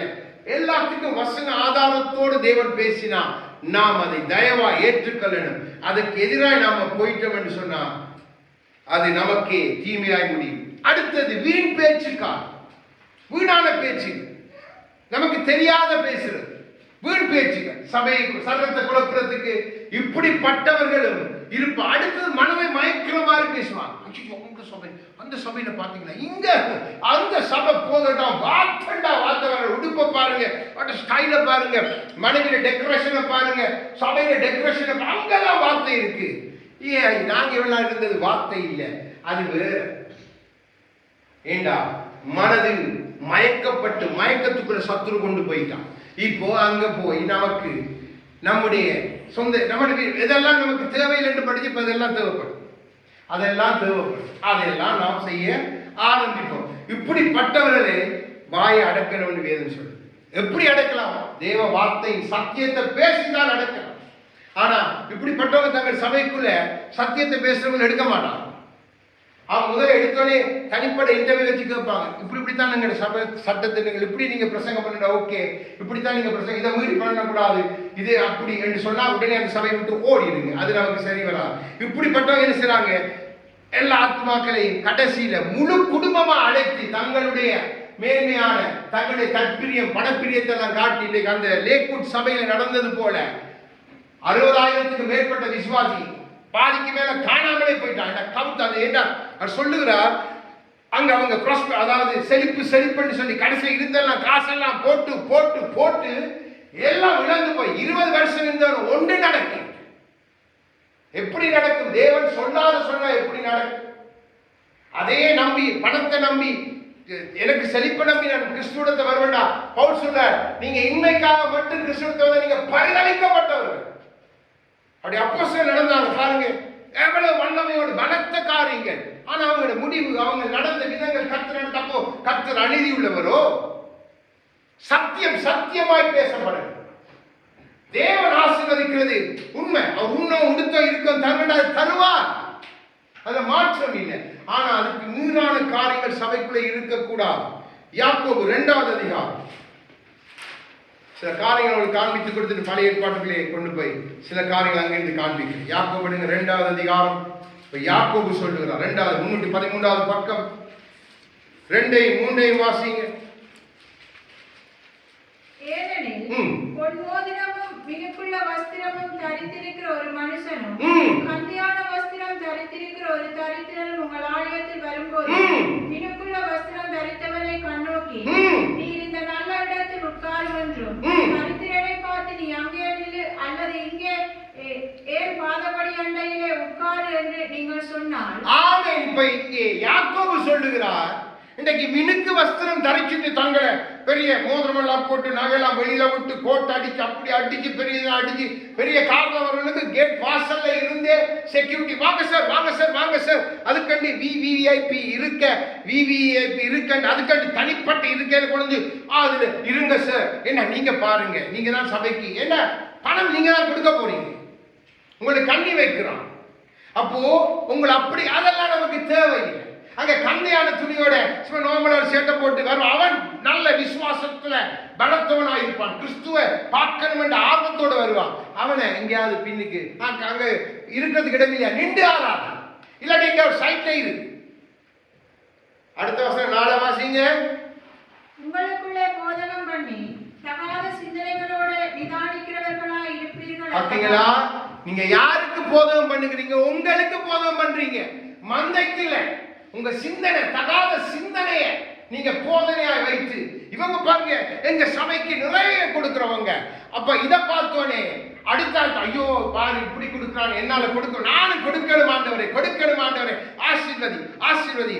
கொடுக்கணும், மனம் வந்து கொடுக்கணும். இன்னொருத்தன் கொடுத்துட்டு அவனை காட்டி நான் கொடுக்கணும்னு கொடுக்கிறேன்டா, அது பெருமை. அதை கர்த்தர் அருவருக்கிறார். இன்னைக்கு அதுக்கு உங்களை நடத்துறாங்க சபைக்குள்ள. இது சபைக்குள்ள இருக்கக்கூடாத காரியம். தேவன் நமக்கு கொடுத்த கடமைகளை நாம் அவர் மேல் வைக்கிற அன்பின் நிமித்தம் விசுவாசத்தில் நம்ம செய்து முடிக்கணும். இல்லைண்டா தேவன் நம்மை கடைசி நாளில் நியாயம் தீர்ப்பார். அது அவரை நம்மையும் பொறுத்தது. ஆனா நம்ம திணிக்க கூடாது. பாத்தீங்களா, இவர் அப்படிப்பட்டவர், இவர் சபைக்குள்ளே தப்பிரி, அதாவது மனுஷனை பிரியப்படுத்துற காரியம். மனுஷன் பிரசங்கம் பண்ண வந்தா 5 நிமிஷம் 2 வார்த்தை 3 வார்த்தை அங்க மனுஷனை பட்டியை காய்ச்சி கொண்டு போவாங்க. என் பொண்டாட்டி பாத்தீங்களா, அவருக்கு நான் பேர்தேக்கு கார் கொடுத்த, என் பிள்ளைக்கு நான் அந்த காரை கொடுத்த, அவர பாதத்துல எல்லாம் உடனே துள்ளி குதிச்சு விழுந்து கும்பிட்டு, ஐயோ நீங்க தான் பெரிய தீர்க்கதரிசி, வானத்திலிருந்து குதிச்சவர் பாருங்க, எங்களுக்கு ஆசீர்வாதத்தை தாங்க. இதெல்லாம் கர்த்தருடைய சரீரத்துக்குள்ள இருக்கவே கூடாது. இதையெல்லாம் தேவன் அருவருக்கிற காரியம். தேவன் இன்றைக்கு மட்டும் அருவருக்கிறாரா? இல்ல. தேவ வசனம் என்ன சொல்லுது, நாம் அதை பார்ப்போம். எரேமியா தீர்க்கதரிசி எடுங்க, நிறைய பார்க்கலாம், எல்லாம் பார்க்க தேவையில்லை, சிலதை நாம் பார்த்து நாம் அவருக்கு ஒப்பு கொடுப்பதற்கு தேவன் நம்மோடு பேசுகிறார். யாரையும் நாம் குற்றம் தீர்ப்பதல்ல, ஆனால் உள்ளதை உள்ளதென்றும் இல்லாததை இல்லதென்றும் சொல்வதுதான் தேவ வார்த்தை. அதைத்தான் ஆண்டவர் நமக்கு சொன்னார். நாம் அதை நம்முடைய மந்தைகளுக்கு சொல்லிக் கொடுக்கிறோம். ஓகே, 7வது அதிகாரம், பழைய ஏற்பாடு 882வது பக்கம், எரேமியா 8 - 11 வரைக்கும் உள்ள வார்த்தைகளை முதல் வாசிங்க. 7வது அதிகாரம் எரேமியா 882வது பக்கம், பழைய ஏற்பாடு. இதோ ஒன்றுக்கும் உதவாத பொய் வார்த்தைகளை நீங்கள் நம்புகிறீர்கள். நீங்கள் திருடி, கொலை செய்து, விபச்சாரம் பண்ணி, பலியாணையிட்டு, பாகாலுக்கு தூபம் காட்டி, நீங்கள் அழியாத அந்நிய தேவர்களை பின்பற்றி, பிற்பாடு வந்து என் நாமம் தரிக்கப்பட்ட இந்த ஆலயத்திலே எனக்கு முன்பாக நின்று இந்த அருவருப்புகளை எல்லாம் செய்வதற்காக விடுதலை பெற்றிருக்கிறோம் என்று சொன்னீர்களோ? பாருங்க, ஆண்டவர் என்ன சொல்ல, பழைய ஏற்பாட்டுல இதே காரியங்கள், இப்படிப்பட்ட காரியங்கள் பழக்கிரிய அவங்க அன்றைய நாள் செய்தாங்க. அன்றைய நாள் இருந்தவங்க அநேக காரியங்கள் செய்தாங்க. இன்னைக்கு சபைக்குள்ள நான் சொன்னதான் அந்நிய காரியம், பாகாலுக்கு தூபம் காட்டுற கூட்டமும் இருக்கு சபைக்குள்ள. நீங்களே கூட பழைய ஏற்பாட்டுல மட்டும்தான் இருந்தாங்க, புதிய ஏற்பாட்டு சபைக்குள்ள இருக்கிறார். ஆகவேதான் தேவன் வேசி மார்க்கம் என்று நம்மை எச்சரிக்கிறார். அது சர்வத்துக்குள்ள இருக்கக்கூடாது. என்ன சொல்ற, ஒன்றுக்கும் உதவாத பொய் வார்த்தை. எரேமியா தீர்க்கதரிசி கொண்டு ஆண்டவர் பேசுகிறார். பொய் வார்த்தை. நீங்க கிறிஸ்துமஸை கொண்டாடணும், அது தேவனுக்கு என்று செய்த பண்டிகை இல்ல, அதை கொண்டாடணும், இதை கொண்டாடணும், நீங்க இப்படி கொடுக்கணும், நீங்க கொடுத்தா தான் கர்த்தர் உங்களை ஆசீர்வதிப்பார். நீங்க எவ்வளவுக்கு கொடுக்குறீங்க அவ்வளவு தான் ஆசீர்வாதம். நீங்க 100 கொடுத்தா 100, 30 கொடுத்தா 30, 60 கொடுத்தா 60. இதெல்லாம் பொய் வார்த்தை. அப்போ இதை நம்பி ஒரு கூட்டம் வரும். யாரு? கல்ல பிசினஸ் பெரிய பாருங்க, எங்களுக்கு அதிகம் பண்ணுங்க. அப்போ உடனே இதனுடைய ஓகே, உங்களோட பிசினஸ்ல கத்துற ஆசிரியருக்கு அப்புறம் அப்படி எடுக்கும், இப்படி எடுப்பது ரெண்டு போட்டு அங்கால பின்னால உங்களோட எல்லாத்தையும் எழுதிட்டு போங்க. ஏண்டா அப்பதான் உங்களை தொடர்பு கொண்டு காரியங்களை கேட்கலாம். நீங்க நன்றாக விளைய கொடுங்க. நம்ம துறையில பார்க்கறதுக்கு பின்னாலேயும் காரியம் இருக்கு. சாத்தான் டேஞ்சரான, நம்ம நினைக்கிற மாதிரி இல்லை. சரணத்தை எப்படியெல்லாம் கெடுக்கிறான்பதை நாம் தெரிந்து கொள்ளணும். எது நமக்குள்ள இருக்கக்கூடாதுன்னு நாம் தெரிந்து கொள்ளணும். அதுக்கு பின்பா இதெல்லாம் பெற்றுட்டு வந்து நீங்க நின்று சாட்சி கொடுப்பீர்களோ? 12 இதெல்லாம் பார்த்தீங்கன்னா ஆண்டவர் இப்படி ஆசீர்வதித்தானா? உனக்கும் ஆண்டவருக்கு எந்த சம்பந்தமும் இல்லை. எங்க தீர்க்கதரிசி ஜெபிச்சார், எங்க தீர்க்கதரிசி அம்மா ஜெபிச்சா, எங்களுக்கு அற்புதம் நடந்தது. நாங்க சாட்சி விட்டு சொல்லுகிறோம். 2 கார் 5 காராய் மாறிட்டு, 4 வீடு 10 வீடாய் மாறிட்டு, நாங்க இப்போ அதுக்கு கொடுப்போம், இதுக்கு கொடுப்போம். இதெல்லாம் ஒன்றுக்கு முதல் உன்னை பரலோகத்துக்கு கிறிஸ்துக்குள்ள சேர்க்க போறதை நீ முண்டம், நீ தலையில்லாத சரீரம். நன்றாக விளங்கிக் கொள்ளுங்க. ஆண்டவரே சொல்லுகிறார். அவர் எச்சரிக்கிறார். ஆதியிலிருந்து நம்மை எச்சரித்துக் கொண்டிருக்கிறார். தேவனோடு ஒருவரும் ஒருவரும். 11 வாசிங்க. என் நாமம் தரிக்கப்பட்ட இந்த ஆலயம் உங்கள் பார்வைக்கு கள்ளர் குவியாயிற்று. இதோ நானும் இதை கண்டேன் என்று கர்த்தர் சொல்கிறார். இதை கண்டேன் என்று சொன்ன பின்பான வசனத்தை காண்பித்துக் கொடுக்கிறேன். இப்போ கண்டேன், என் வீடு கள்ளர் குகை அல்ல. என் வீடு ஒரு நாள் கள்ளர் குகையாய் மாறக்கூடாது. கள்ளன் என்ன செய்வான்? எதை சேர்த்து வைப்பான்? பொருட்களை சேர்த்து, பணத்தை சேர்த்து, தன்னை கொடுக்கப்படுகிற காரியங்களை வச்சிட்டு இருப்பான். அது என் வீடு அல்ல, கள்ளர் குகை. கள்ளர் குகை. நன்றாக விளங்கிக் கொள்ளுங்க. தேவ பார்வை எப்படி இருக்குது? மனுஷனுடைய அவனுடைய மாமிச சிந்தை அவன் சொல்லுகிற காரியங்கள் எப்படி இருக்கு? ஒன்றுக்கொன்று சம்பந்தமே இல்லை. சரீரத்துக்குள்ள இன்றைக்கு இப்படிப்பட்ட பல போலியான வார்த்தைகளை அள்ளி தெளித்துக் கொண்டிருக்கிறாங்க. உங்களுக்கு ஒரு காரியம் சொல்றேன். ஒரு போதகர் எலிவேஷன் சர்ச் என்று சொல்லி ஒரு 40 வயசு தான் இருக்கும்.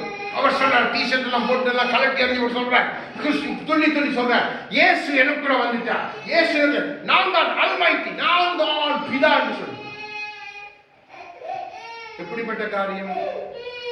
இதுதான் சாத்தான்.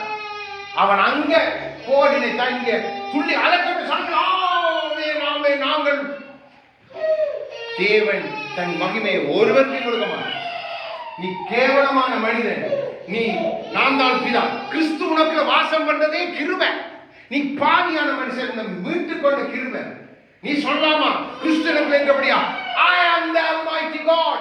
நான் தான் அந்த சர்வ வல்லமையுள்ள கர்த்தர் என்று நீ அறிக்கை பண்றியே, அதை பார்த்து ஜனங்கள் பாருங்க. இன்னைக்கு நடக்கிற கூத்துகள். இன்னைக்கு அந்த சபையை மூடுற நிலைமைக்கு வந்துட்டு, அங்கிருந்து பாதிக்கு மேல விசுவாசி இந்த கூத்தெல்லாம் பார்த்துட்டு போயிட்டான். நன்றாக விளங்கிக் கொள்ளுங்க. அப்போ அதிலே 18 வாசிங்க. 18வது வசனம், அதே 7ஆம் அதிகாரம். எனக்கு மனமடி உண்டாக அந்நிய தேவர்களுக்கு பாடபலிகளை வார்க்கிறார்கள். அவர்கள் வானராகினிக்கு பணியாளர்களை சுடுபடி பிள்ளைகள் விறகு பொறுக்குகிறார்கள்.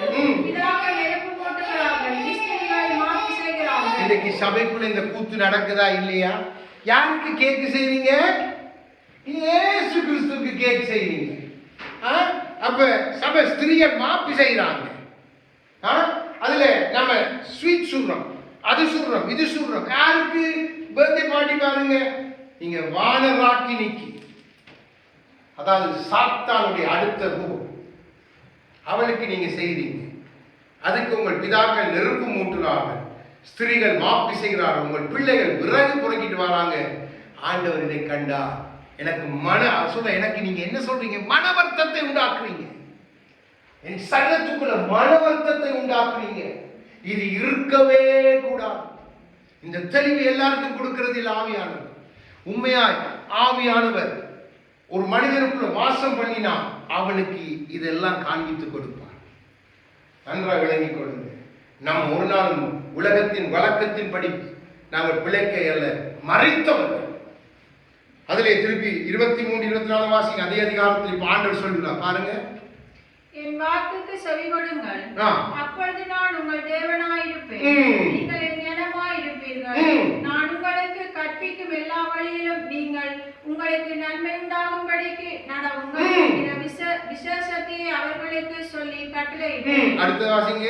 அவர்களோ அதை கேளாமலும் தங்கள் செவியை சாயாமலும் போய் தங்கள் பொல்லாத இருதயத்தின் யோசனைகளின் படியும் கடினத்தின் படியும் நடந்து முன்னிட்டல்ல பின்னிட்டே போனார்கள். பாருங்க, தேவன் விரும்புகிற காரியம் என்ன?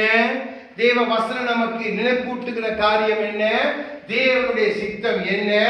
அதெல்லாம் எழுதி கொடுத்த இப்படி நடக்குன்னு சொன்ன. ஆனா இன்றைக்கு சபை முன்னிட்டு போக வேண்டிய சபை, முன்னிட்டுன்னா பரலோ, இப்ப பின்னிட்டு பாதாளத்தை நோக்கி போய்கொண்டிருக்கு. தேவன் பார்த்து கொண்டே இருக்கிறார். இன்றைக்கு வரைக்கும் நம்ம தப்பி இருக்கிறோம். இன்றைக்கு சரத்துக்கு நம்ம தப்பி இருக்கிறோம் என்றா இன்னும் நமக்காக ஒருவர் பேசிக் கொண்டிருக்கிறார். எவ்வளவு நாளைக்கு பேசுவார்? என்ன அவர் நியாயாதிபதி, அவரன், அவர் நியாயம் தீர்க்கணும். அவருடைய காலத்தில் அதை அவர் நிறைவேற்றிய முடிக்கணும். என்ன வாக்கு மாறாத கர்த்தர். நாம் யாரோடு விளையாடி கொண்டிருக்கிறோம்?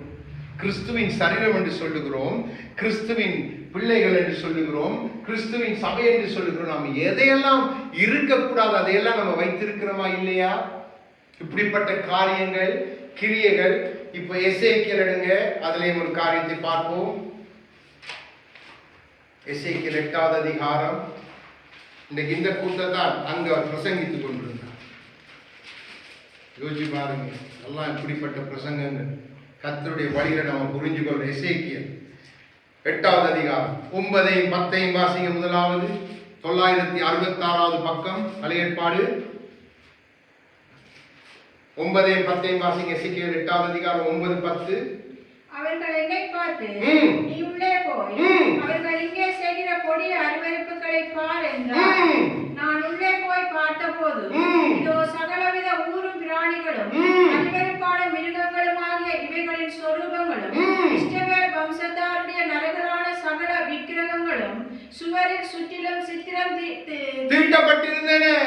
இன்றைக்கு சபைக்குள்ள இந்த கூத்து வந்துட்டு அந்த எல்சிடி டிவியை கொண்டு வந்து பின்னுக்கு போடுற காரியங்கள் என்ன, பின்னுக்கு போடுற என்னென்ன காரியங்களை போடுறாங்க நீங்க நன்றாய் பாருங்க.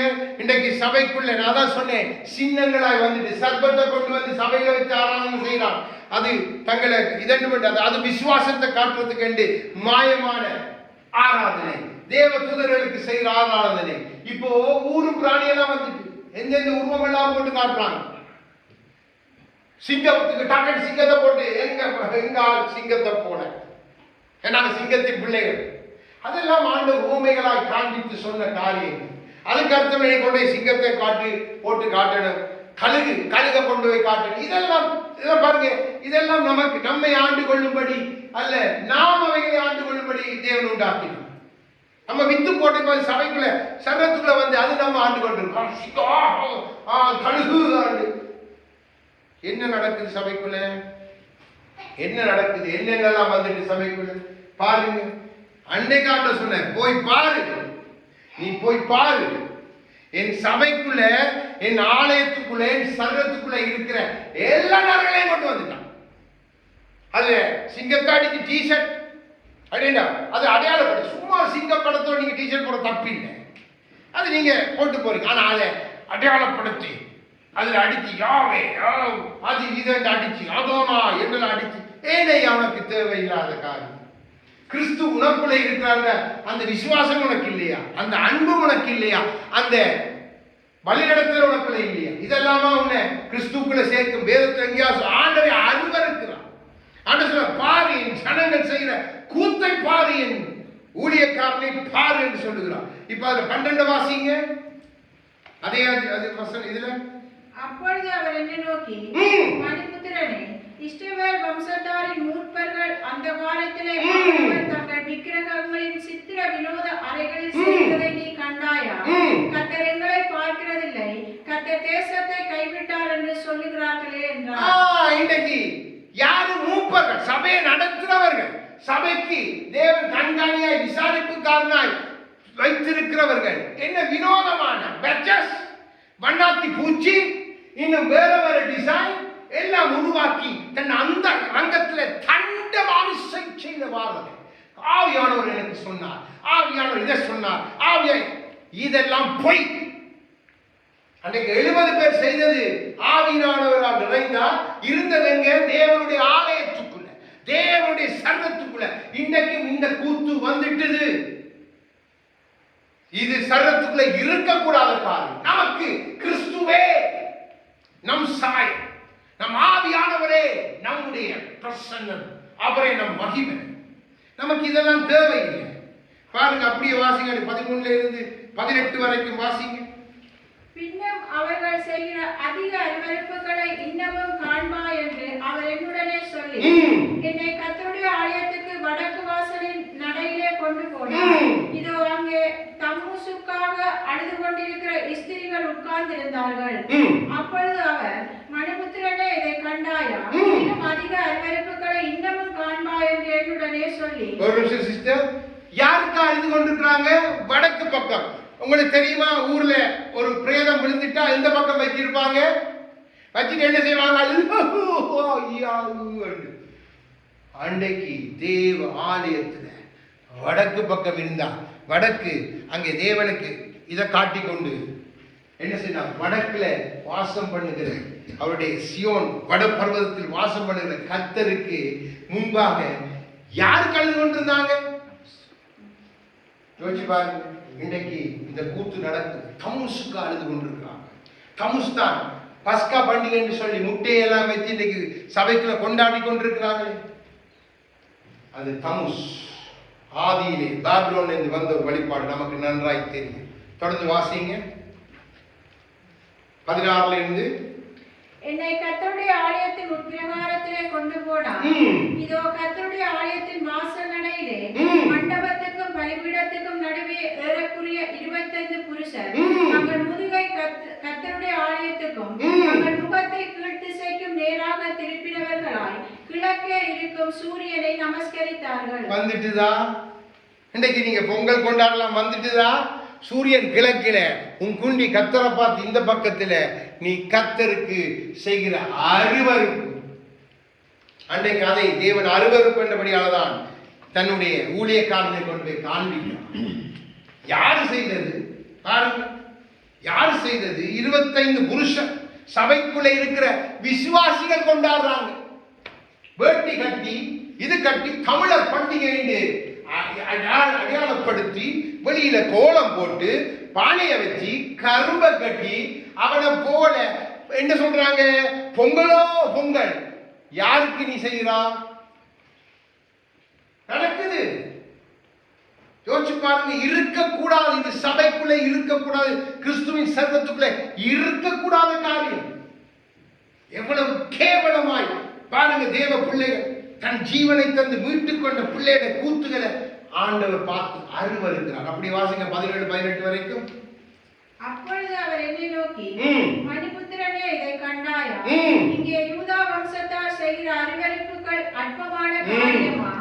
அவர்கள் தேசத்தை கொடுமையினால் நிரப்பி என்னை அடிக்கடி கோபம் ஊட்டுகிறார்கள். இதோ அவர்கள் திராட்சை கிளியை தங்கள் நாசிக்கு நேராக பிடிக்கிறார்கள். ஆகையால் நானும் உக்கிரத்தோட காரியத்தை நடத்துவேன். என் கண் தப்ப விடுவதில்லை, நான் இறங்குவதில்லை. அவர்கள் மகா சத்தமா என் செவிகள் கேட்க கூப்பிட்டாலும் அவர்களுக்கு நான் செவி கொடுப்பதில்லை என்றார். அநேகருடைய கடைசி நாட்கள் பிடித்தான் பரிதாபம் முடிய போகுது. ஆண்டவர் சொல்றார், தன் ஜனத்தை பார்த்து சொல்றார், பாரு என் ஜனம் செய்த கூத்துதான் தேசத்தில அழிவு. தேசத்துல மழை வந்து தேசத்தை அள்ளி கொண்டு போகுது. தேசத்துல என்ன ஆண்டவர் இருக்காங்க, திறப்புல நிக்க இல்ல. நமக்கு நம்ம கொடுக்க பண்ண நம்ம அடுத்து என்ன பிளான் பண்ணலாம், அடுத்து எதை பிரசங்கம் பண்ணி எப்படி காசை வசூலிக்கலாம், எந்த அளவுல காணிக்க எடுக்கலாம், அடுத்து இதை வச்சு என்ன செய்யலாம், இப்படியே நம்முடைய சிந்தனை கிறிஸ்துவோட ராஜ்யத்தை விட்டு விலகிட்டான் சத்து. இப்போ அவங்களோட திராட்சை கொடி எங்க பிடிக்கிறாங்க? நாசி. ஆண்டு நாசியின் சுவாசத்திலிருந்து வர்ற அக்கினினாலே எரிப்பே. அப்போ அவங்க அக்கினிக்கு நேராக தங்களை ஆயத்தப்படுத்துகிறாங்க. எங்கே இருக்கிறாங்க? கிறிஸ்துவின் சன்னத்துக்குள்ள. நாங்க கிறிஸ்தவர்கள் என்று சொல்றதுல வெட்கப்படாம கிறிஸ்தவர்கள் பாருங்க. ஆனா ஆண்டவர் சொல்ற, நீ கிறிஸ்தவனா? இதெல்லாம் இருக்கலாமா? ஆண்டவர் இது அற்பக்கார சின்ன சின்ன ஆண்டுகள் நம்ம அது பாருங்க. அதெல்லாம் ஆண்டவர் நியாயத்திக்கிறேன். அதெல்லாம் சோஷல் பாருங்க, நார்மல் காரியம் பாருங்க. அது அவங்க நாங்கள் கொண்டு அது ஒரு என்டர்டெயின்மெண்ட், சபைக்கு என்டர்டெயின்மெண்ட், யுத்தை சேர்த்து விடுவோம், ஒரு அவுட்டிங் கொண்டு போவோம், யுத்தம் ஆணு பொம்பளை அவங்க சீர்கட்டு கும்பால் அடிக்கட்டு கூத்து அடிக்கட்டு அதை அடிக்கட்டு புளிக்கட்டு ஒண்டா புளிக்கட்டு அதெல்லாம் பரவாயில்ல பாருங்க. அது நாங்கள் யுத்தம் வளர்த்து விடுறோம் பாருங்க. ஆண்டவர் இருக்கிறார், இது அற்ப காரியமா? என் சரீரத்துக்குள்ள இது அற்ப காரியமா? நீயே வேசித்தனத்தையும் விபச்சாரத்தையும் சபைக்குள்ள கொண்டு வருகிறது என்ன? யோசிச்சு பாருங்க. யுத்துக்கு சபையில யுத் மீட்டிங் அவனை பாஸ்டர் யுத்த மாதிரி அடிச்சு ஜெனிமலா அடிச்சு பாஸ்டர் சாய மாறி நல்ல 60-65 வயசு பாஸ்டர் அடிச்சு கோட்டெல்லாம் அடிச்சு இங்க பேண்ட் அடிச்சு இங்க பெரிய ஷூலாம் அடிச்சு மொட்டை தலைனாலும் கவலை இல்லை. ஒரு பாட்டு பாட்டு யோசிச்சு பாருங்க. இது தேவையா? உனக்கே 20 வயசுக்கு மேல மகள் இருக்கு, நீ ஒரு சபைக்கு போதவனாய் இருக்கிற, நீ யுத்த கேட்ப நீ மாறுவியா இல்ல யுத்த கிறிஸ்துவுக்கு மாற்றுவியா? எவ்வளவு கேவலமான காரியங்கள் சபைக்குள்ளே வந்துட்டு எவ்வளவு நான் உங்களுக்கு சொல்லிக் கொண்டு போலாம். இப்போ ஆண்டவர் இயேசு கிறிஸ்து சொன்ன சில காரியங்கள் மத்தேயு 23வது அதிகாரம், அதிக வசனங்கள் பார்க்க கொஞ்சத்தை பார்த்து முடிக்க போறோம். இன்னொரு 5 நிமிஷத்துல முடிச்சிருக்கோம். மத்தேயு 23வது அதிகாரம் விடுங்க.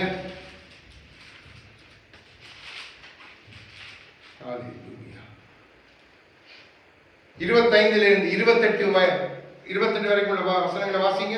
36வது பக்கம். மாயக்காரராகிய வேதபாரகரே, பரிசேயரே, உங்களுக்கு ஐயோ! போஜன பான பாத்திரங்களின் வெளிப்புறத்தை சுத்தமாக்குகிறீர்கள், உட்புறத்திலோ அவைகள் கொள்ளையினாலும் அநீதத்தினாலும் நிறைந்திருக்கிறது. குருடனான பரிசேயனே, போஜன பான பாத்திரங்களின் வெளிப்புறம் சுத்தமாகும்படி அவைகளின் உட்புறத்தை முதலாவது மாயக்காரராகிய வேதபாரகரே, பரிசேயரே, உங்களுக்கு ஐயோ! அடிக்கப்பட்ட கல்லறைகளுக்கு ஒப்பாய் இருக்கிறீர்கள். அவைகள் புறம்பே அலங்காரமாய் காணப்படும், உள்ளேயோ மரித்தவர்களின் எலும்புகளினாலும் சகல அசுத்தத்தினாலும் நிறைந்திருக்கிறது. அப்படியே நீங்களும் மனுஷருக்கு நீதிமான்கள் என்று புறம்பே காணப்படுகிறீர்கள், உள்ளத்திலோ மாயத்தினாலும் அக்கிரமத்தினாலும் நிறைந்திருக்கிறீர்கள். இன்னைக்கு இப்படி இல்லையா சபை?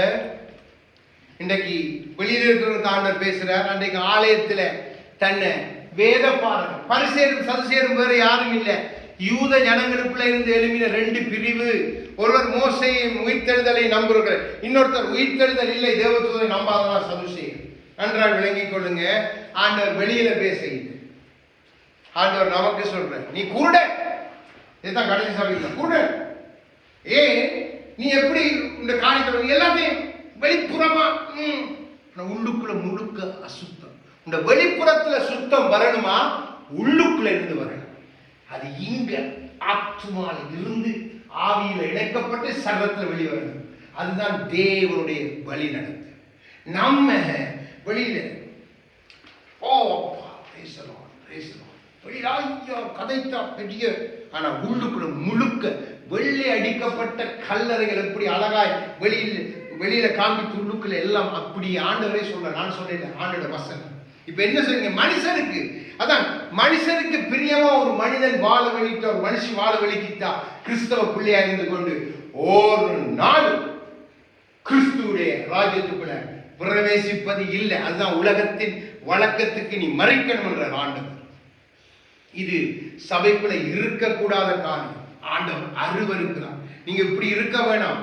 இப்படி இருக்கிறவங்களை பார்த்தாலும் நீங்க வசனத்தை வைத்து பேசணும். அது அவங்க உடைக்குதோ இல்லையோ சொல்ல வேண்டியது என்னுடைய உங்களுடைய கடமை. அதுக்கு தான் தேவன் என்னை உங்களை மீட்டிருக்கிறார். சத்தியத்தை பேச, சத்தியம் உங்களை விடுதலையாகும். சும்மா எடுத்துட்டு நம்ம கதைக்கிறதுக்கு அல்ல. சத்தியத்தை நீங்க பேசி பாருங்க, நிச்சயமாய் பலன் கொடுக்கும். நிச்சயமாய் பலன் கொடுக்கும்.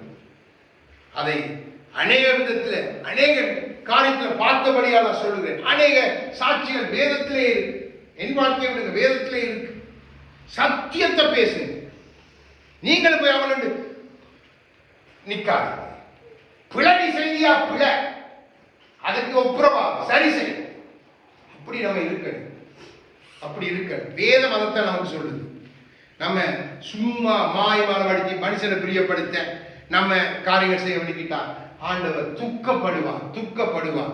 அது இன்னைக்கு அநேக சபைகள்ல நடக்கிற காரியம். மனுஷனை பிரியப்படுத்துற பொன்னாட போர்த்தி அரசியல்வாதிகளோட போயிருந்து கையை கோர்த்தி இதெல்லாம் கர்த்தர் உன்னை அரசியல்வாதியோட மேடைக்கு கர்த்தர் அனுப்புறாருண்டா, நீ போய் அந்த தீர்க்கதரிசிய மாதிரி சொன்ன எரபியாமுக்கு முன்பு சொன்னானே, நீ செய்யறதெல்லாம் பாருங்க, படைபடங்கள் எல்லாம் இடிக்கப்படும். யோசியாங்கிற ஒரு மனிதன் வருவான், எல்லாத்தையும் சுட்டரிப்பான் என்று சொன்ன.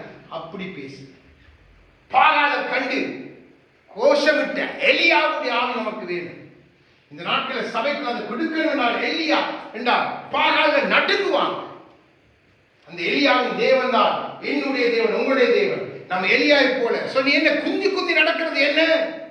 நீ இஸ்ரவேலின் தேவன் கர்த்தர் என்ற அவரை சரி இல்லண்டா நீ நாசமா போ என்று சொல்லி அவன் சொல்லி அதை செய்தே காண்பித்து அக்கினி இறங்கிச்சு. 850 அப்படியே வெட்டி போடுகிறார். கிதரோன் ஆற்றங்க ஒருத்தர் கூட வெட்டி போடுகிறார் அத்தனை பேர். இதுதான் வேத சத்தியம். நாம் கை கோர்த்துட்டு போட்டுட்டு இருக்கிறது அல்ல. இப்போ லூக்கா 19வது அதிகாரம் இன்னும் ஒரு வசனத்தை பார்த்து முடியும். லூக்கா 19வது அதிகாரம்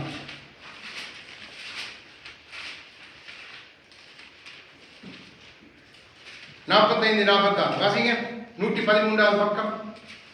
பின்பு அவர் தேவாலயத்தில் பிரவேசித்து அதிலே விற்கிறவர்களையும் கொள்ளுகிறவர்களையும் புறம்பே துரத்த தொடங்கி, என்னுடைய வீடு ஜெப வீடா இருக்கிறது என்று எழுதியிருக்கிறது, நீங்களோ அதை கள்ளர் குகை ஆக்கினீர்கள் என்றார்.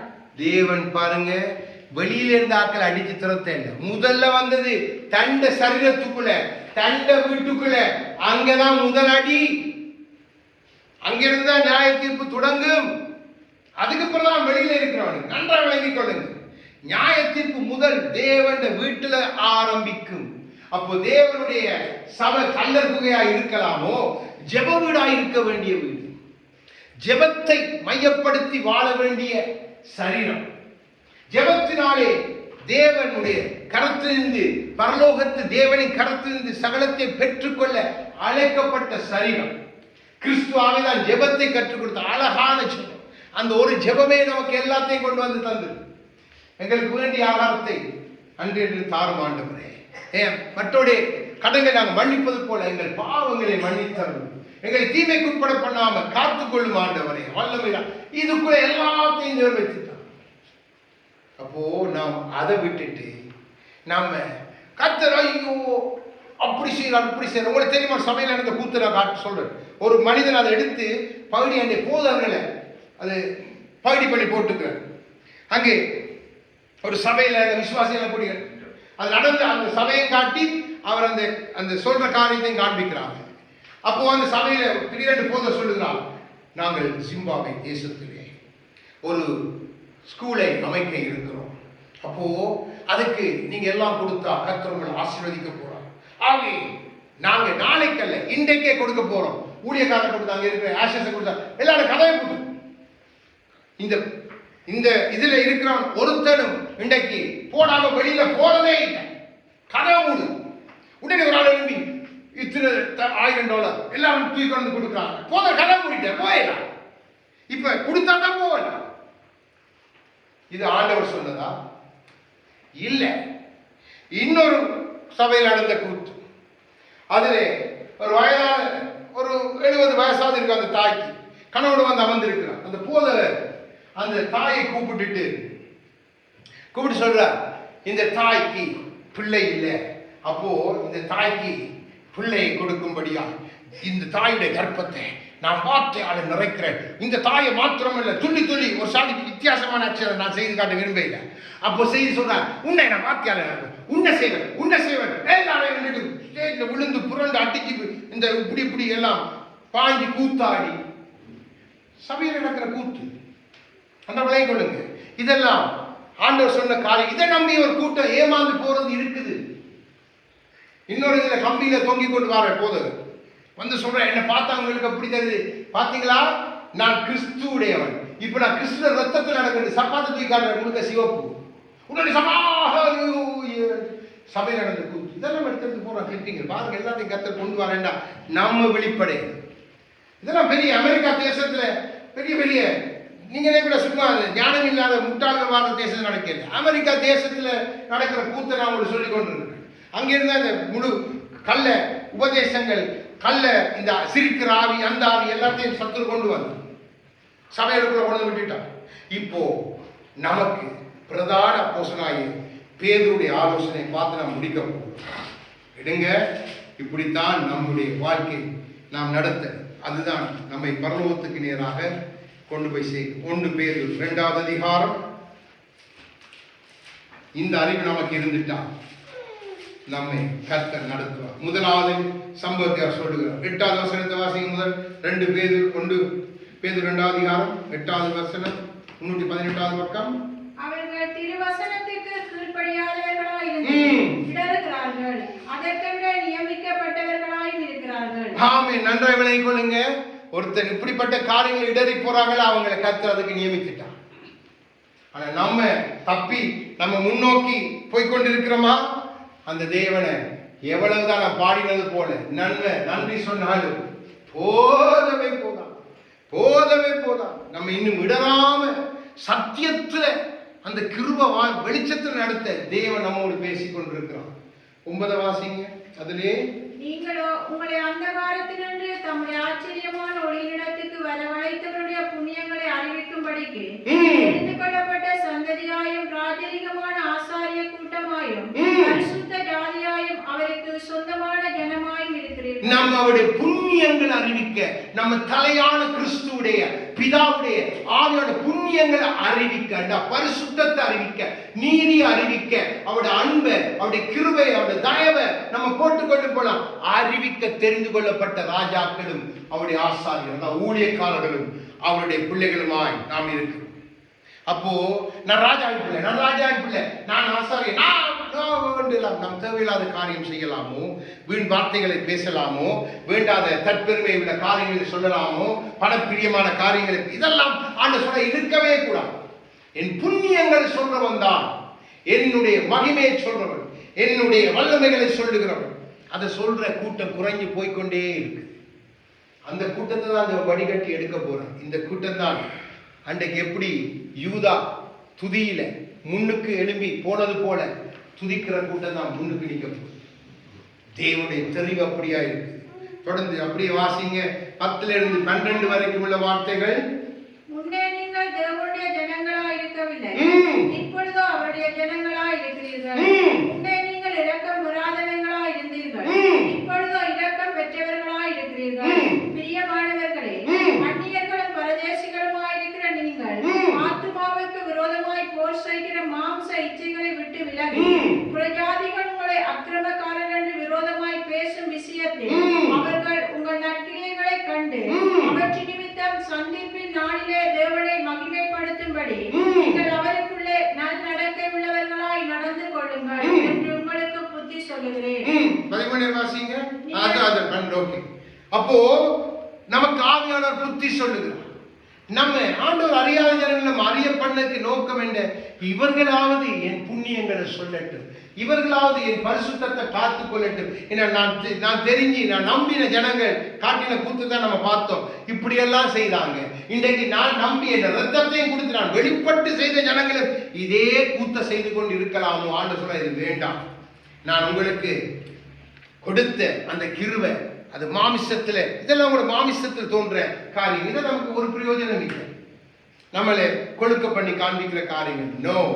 நம்மை கிறிஸ்துவுக்கென்று எளிமை உள்ளவர்களாய் காண்பித்துட்டாலே நமக்குரிய பரலோகத்தின் திறவுகோல் நம் கருத்து தேவன் துறந்து அழைத்து. அப்படித்தான் அவருடைய அப்போஸ்தலர், பெரிய அப்போஸ்தலர். இன்றைக்கு என்ன நம்ம பார்க்கிற அற்புத அடையாளம் ஒன்றுமே இல்லை, குப்பை. யோசிச்சு பாருங்க. அன்றைக்கு பேதுரு சும்மா நடந்து போன, அவனுக்கு தெரியாது என்ன நடக்கும். எல்லாம் வியாதி சொல்லுவாய்.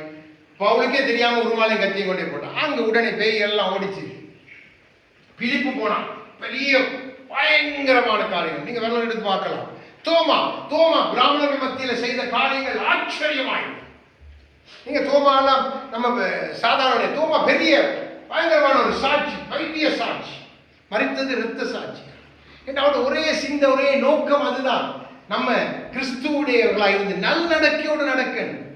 உலகத்து செத்து போன வழிபாடுகளுக்கு நாம் செத்து போனவர்களை இருக்க நம்ம தேவன் அழைக்க இல்லை. அதான் அதை பார்த்து அன்றைக்கு வெளியில் இருக்கிற தேவனை தூஷிக்கிறான், தேவ மார்க்கத்தை தூஷிக்கிறான், தேவ பிள்ளைகளை குற்றப்படுத்த நம்ம கொலோசியர்ல பார்த்தோம். இதெல்லாம் நமக்கு வேண்டாம். இதெல்லாம் நமக்கு இதெல்லாம் கிறிஸ்துவை நம்மை பிரிக்கிறதா இருக்கு. நம்முடைய அப்பாவை நம்ம நேசிக்கிற அப்பா ஒரு ஆளது திட்டிட்டு உங்களுக்கு எப்படி இருக்கும்? யோசிச்சு பாருங்க. நீங்க உண்மையா உங்களோட அப்பால நேசம் வச்சிருந்தா, நான் உங்களோட அப்பாவை கண்ட மாதிரி திட்டா நீங்க பார்த்துட்டு இருப்பீங்களோ? பதிலுக்கு என்ன திட்டுவீங்க? 2 அடி அடிச்சு எழுப்புவீங்க. அப்போ அதை காட்டிலும் நம்ம அப்பா நமக்கா ஜீவனை தந்து என் பிள்ளைக்கா இல்லை, அவர் நமக்கு ஜீவனை தந்தவர். அந்த தலையாயை கிறிஸ்துவ பற்றி கொள்ளணும். அது மாதிரி தான் எலியாவை மாதிரி இருக்கணும். அவனுக்கு தான் அக்கினி ரதம் குதிரை. நம்முடைய தேவன் எலியாவுடைய தேவன் சொல்றது வெட்கப்படுறதே இல்லை. ஆகவே எலியா புதிய ஏற்பாட்டில கிறிஸ்துவோடு வந்து பேசுகிற அளவுக்கு அவனை கனப்படுத்தினார் ஆண்டவர். பாகாலுக்கு முன்பாக நின்று முழக்கம் எடுக்கிறார். நம்முடைய ஆண்டவர் அப்படிப்பட்டவர். நாம் அவருக்காக வைராக்கியம் பாராட்டணும். சபை, அவருடைய சரீரம் அவரை குறித்து புண்ணியங்கள் அறிவிக்காட்டி யாரு சொல்லுறது? வெளியில இருக்கிறவன் அவன் சொல்ல, நீங்க சொல்லாட்டி யாரு சொல்றதுப்பா? அப்போ நம்மை ஆண்டவர் உற்சாகப்படுத்துகிறார், நம்மை உறுதியாய் கட்ட விரும்புகிறார். நாம் ஒரு நாளும் தேவையில்லாத காரியங்களுக்கு நம்மை விற்று விடவே கூடாது. தேவ நீதி என்ன சொல்லுதோ அதன்படிதான் நம்ம காரியம் செய்யணும். தேவ நீதிக்கு உட்பட்டு நம்முடைய வாழ்க்கை இருக்கணும். அதுக்காக நம்ம போராடணும். சில நம்முடைய வாலிப பிள்ளைகள் சில காரியங்களை தவறலாம், போராடணும். என்னதெல்லாம் பாருங்க, விசுவாசத்தை காத்துக்கொள்ள சாதாரண போராட்டம்.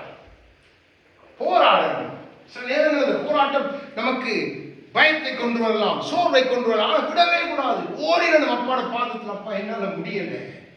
நீங்க இருக்கிறீங்க, நீங்க இருக்கிறீங்க, நடத்துவீங்க. ஏன் எலியாவின் தேவன் என் தேவனாய் இருக்கிறீங்க. அந்த எலியாவை நடத்தினவர் கேரித்து ஆற்றொன்றையிலே வைத்து எலியாவை தன்னுடைய பறவைகளை கொண்டு காகங்கள் எழுதுறது, காகங்கள் அல்லது அப்போ போஷித்தவர். சும்மா போஷிக்க இறைச்சி அப்பத்தை கொடுத்து போஷித்த கர்த்தர், கேரி தாட்டு தண்ணீரே குடியன்னு சொல்லிட்டார். நமக்கு ஜீவ தண்ணீராகி ஆவியானவரை நிறைவாய் கொடுத்த கர்த்தர். அவர் நம்மள அசைவாடி தான், நம்மள அனலாய் இருந்தால் நாம் சாதாரணமாக இருக்கக்கூடாது. நாம் கிறிஸ்துவினுடைய சரீரம். அதுதான் நம்முடைய மேன்மை, அதுதான் நம்முடைய காரியம். வேறு எதுவும் இல்லை. நீங்கள் கிறிஸ்துவுக்குரியவர்கள்.